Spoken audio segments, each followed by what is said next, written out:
What's up, guys? It's me, Alan. I'm back with another video, and if you can judge by the title, then you know what I'm gonna be talking about in this video.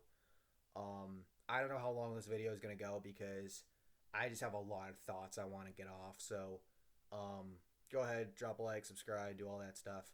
I really appreciate it, and leave your thoughts down below.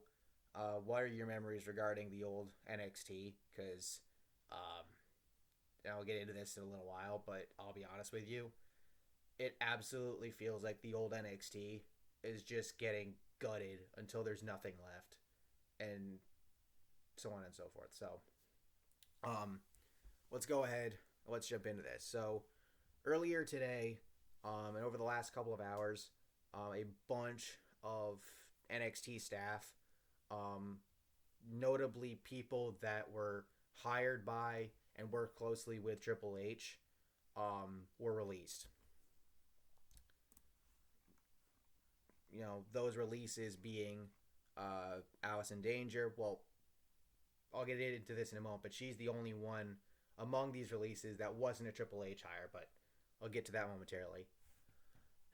Allison Danger, Danny Burch, Timothy Thatcher, Hideki Suzuki of Diamond Mine, George Carroll, Scar Armstrong, Dave Kapoor, otherwise known as Ranjit Singh, or formerly known as Road Dogg, Ace Steel, Ryan Katz, and chief among them, William Regal. And I want to bring up real quick that the release of William Regal is huge because that's WWE letting go of one of the most knowledgeable minds and arguably probably one of the most underrated wrestlers in the entire business.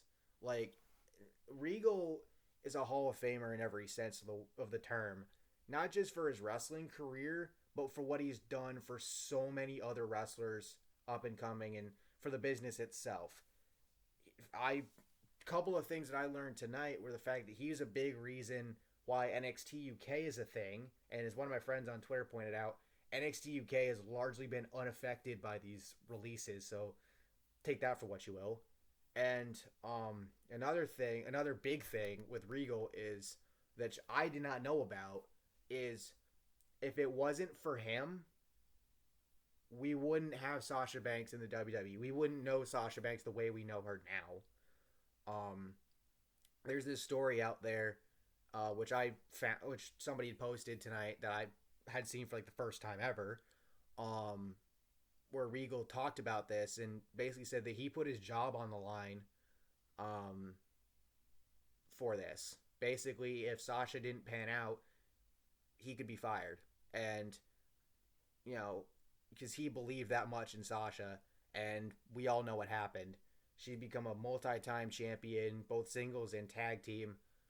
Everything she's done from NXT to the main roster, all the big matches she's been in, you know, all the big first matches of women's history that she's been in over the last several years, all that would be gone, and it would have never happened if not for Regal. So, huge shout out to him, and a huge thank you to him. And like with everybody else, I'm interested to see where he goes from here because he's got a lot left to give to the business, if I'm being honest.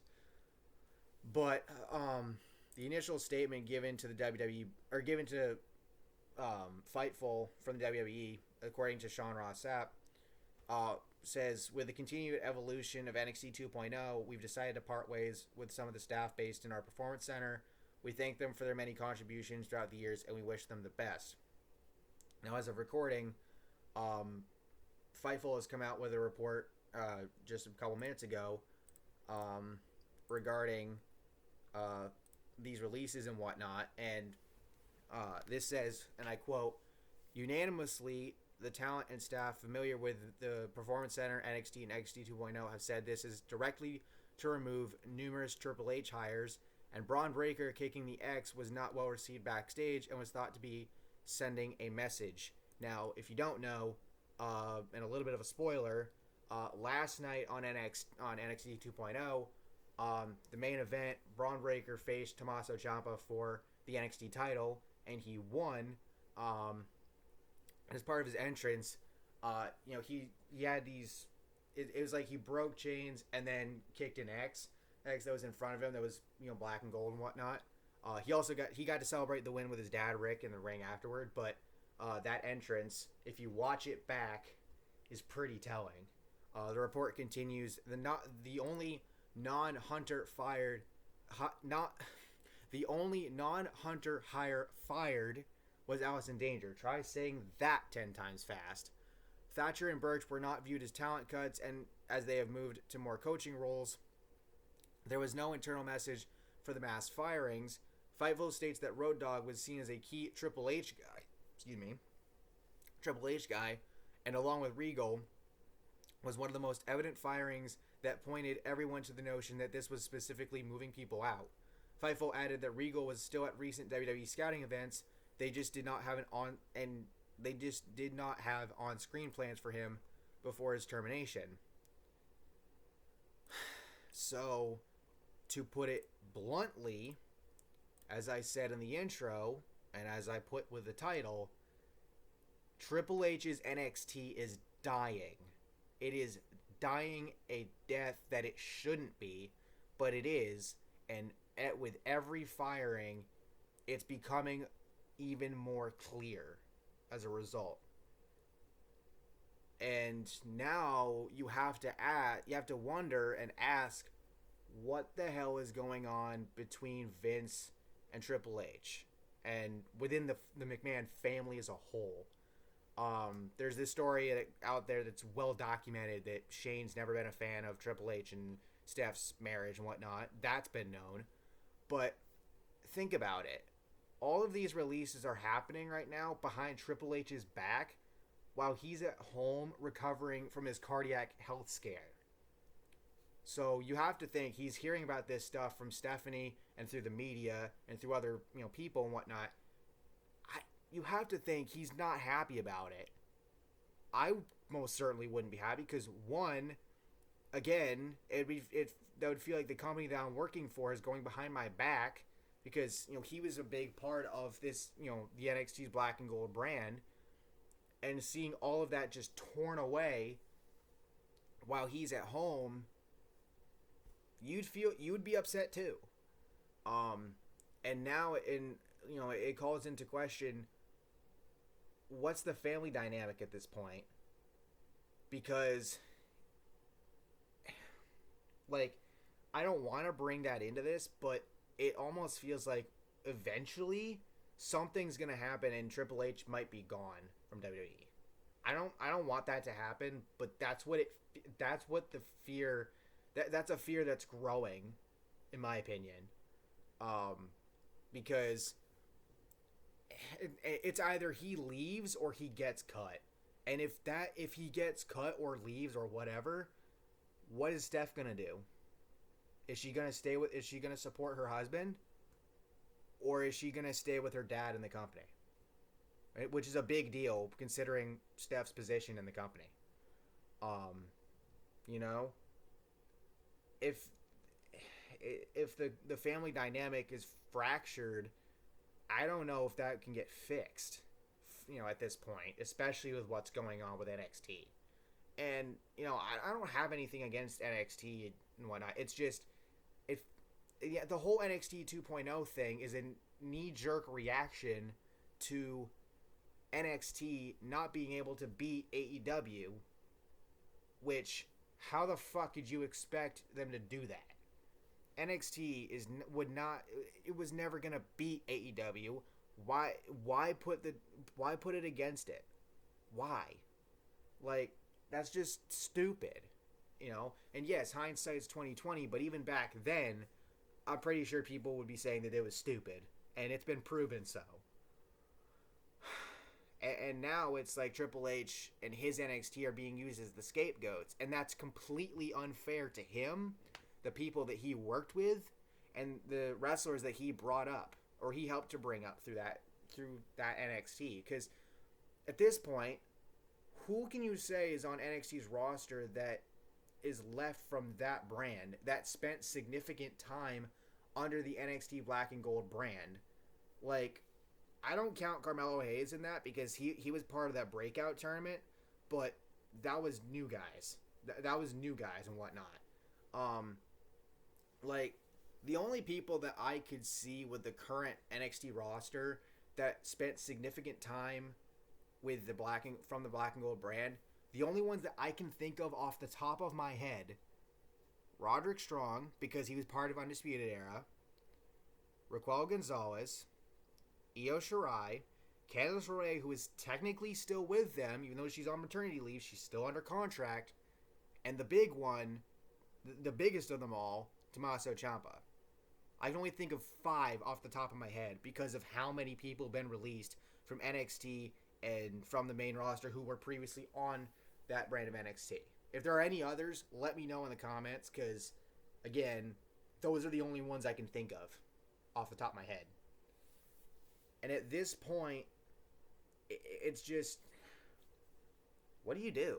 What do you do at this point? Because now, another thing is, and I saw somebody tweet this out, and I don't know if it's true or not, but I want to bring it up because it almost feels like it could be, and it has to do with the relationship that Vince has with Shawn Michaels, and that him and Shawn are close, and that Vince wants people working with Shawn that he can trust. And Road Dogg, I guess, was somebody that Vince couldn't trust or something like that. Again, I don't know if it's true or not, but the part about Vince being close with Shawn and Vince wanting people that Vince himself can trust working with Shawn, that feels like something Vince would do when you think about it. And apparently also that Vince is happy with what's going on with NXT 2.0. He's happy because he's essentially sticking it to Triple H, his son-in-law. Basically saying, you failed, you couldn't beat AEW. So I'm taking away everything that you built.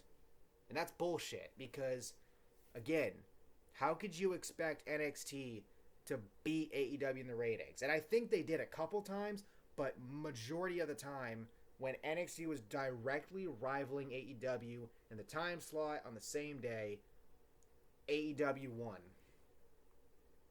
And yeah, it's fucking stupid. It's fucking stupid.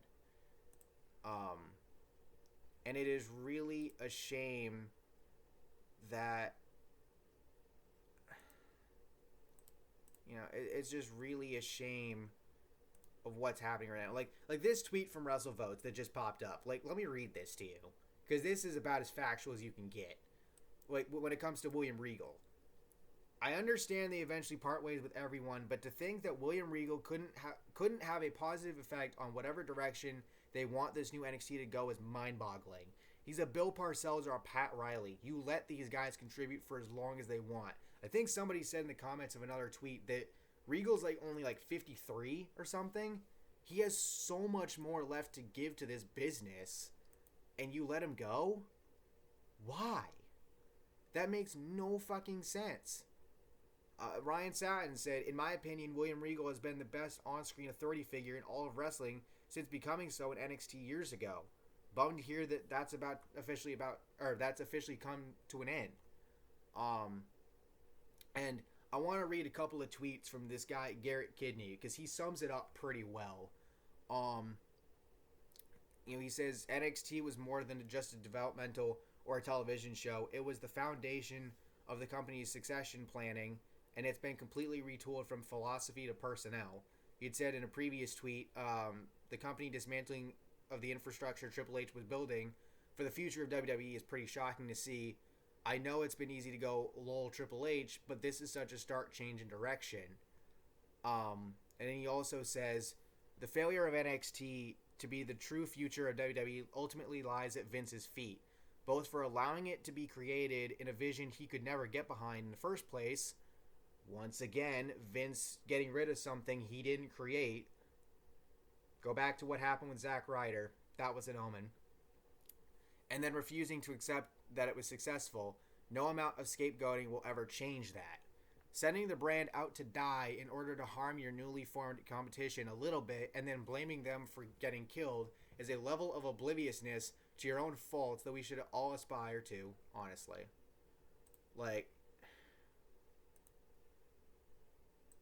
Exactly. That's exactly what's happening. Vince is blaming Triple H for in NXT for not being able to beat AEW when that's just fucking stupid to do. Like, no. But and it's almost like Triple H can't really do anything about it. I mean, he's at home right now. He's recovering from his own health scare. So if he was gonna do anything about it, he'd have to probably go through Steph or Sean or something like that. But I think at this point, it's almost like he's getting pushed out the door. It's almost like you've done your time. You've been a part of this company for God knows how long, but we're done with you. We want nothing to do with you. That's what it feels like to me. And again, I'll say this again. If WWE is done with Triple H, if they're done with his vision of NXT, if they are done with him as a whole, what does Steph do? What do some of these other people in this company do? Because it's the ultimate slap in the face. Everything that's happened with NXT to this point has been a slap in the face to Triple H for everything that he's created and built within it. Yes, people will bring up the fact that when he was a wrestler, during his wrestling career, he buried a lot of guys, and I understand that, and that stuff's out there, In a bunch of cases, you could say that, but at the same time, what he did with this NXT, it's almost like he was trying to remedy that in a way. And he built so many superstars, several of which have made it to the WWE main roster and have succeeded. But as of recent, they're just not even getting the chance to do so. I mean, Keith Lee and Karrion Kross are the two biggest examples of that. I would say Toni Storm's another example. Yeah, she came over from NXT UK, was a part of NXT, and then came up. But, like, why do you call her up and then not have her do anything for 3 months? What the fuck? I mean, just, it's stupid to see what is happening with WWE, with NXT, and I still don't know how the fuck NXT UK really has not been affected by this. Like, that's just weird, but I mean, it's a good thing at least. I mean, whatever, I guess, but it's just sad because we're seeing yes, WWE can post all the profits they want, and that's another sticking point with everything that pisses people off is, you're making all these profits, but you're cutting people. Make it make sense. I mean, we know the reason why. It's because they have the money from Peacock, NBC, Fox, all that. But it's getting to this point where, and yes, AEW does have its flaws, and we've seen a big one pop up recently. If you know, you know. All right, I'm not going to address it here, but if you know, you know. But what we're seeing is this slow death of WWE as a whole. The longer that Vince has this stranglehold over everything that the company does, and the longer that he stays at the top, the worse it's gonna get for everybody. Like, for all the good things that they've done, there's a shit ton more stuff that they've fucked up. And it worries me to see what is going to happen with this company, with WWE's main roster, NXT, and just everything about WWE moving forward. Yeah. So, let me know your thoughts down below. And, I don't know what else to say. So, thank you all for watching. I'll catch y'all next time.